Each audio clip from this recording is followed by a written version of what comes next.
দর্শক, এই মুহূর্তে আমি আছি বাবুখালী পল্লী চিকিৎসক মোহাম্মদ গোলাম সরোয়ার, বাবুখালী বাজার, ইউনিয়ন পরিষদের যে রোডটা রয়েছে হাতের বামে। তো তার সাথে আমরা কথা বলবো। আসসালামু আলাইকুম। আপনি তো আসলে দীর্ঘদিন ধরে অসুস্থ ছিলেন বা সবাই অনেকে জানে আপনার বর্তমান কি অবস্থার, এবং রোগী দেখতেছেন কিরকম, বা রোগীরা অনেকে তো জানে যে আপনি নেই, অনেকে আসতেছে না, তাই এই বিষয়ে একটু আমাদের একটু বলেন। আমি এখন থেকে তো নিয়মিতই চেম্বার করতেছি। আসি, সকালে আসি, দুপুরবেলা একটু রেস্ট থেকে আবার বিকেলে আসি, আর তো ঈশা পর্যন্ত আসি।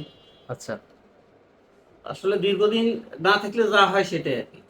তারপরেও মানুষ যা আসতেছে, অনেকে আসতেছে, আল্লাহর রহমত, খারাপ না, ভালো আছে।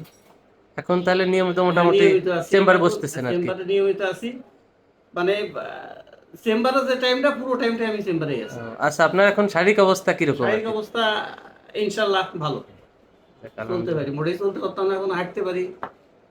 আর নিয়মিত নিয়মিত চেম্বার করে কোনো সমস্যা হয় না আমার চেম্বারে, আর কোনো ই আচ্ছা, নেই। যারা আপনার যে রোগীরা ছিল ওরা তাহলে এখন আসবে, আসলে পাবে হ্যাঁ, আপনাকে? হ্যাঁ, আসলে পাবে, আচ্ছা, ঠিক আছে। নিঃসন্দেহে আসলে পাবে। এই দিই আমি আছি সারা সময়। ঠিক আছে, আপনাকে অসংখ্য ধন্যবাদ।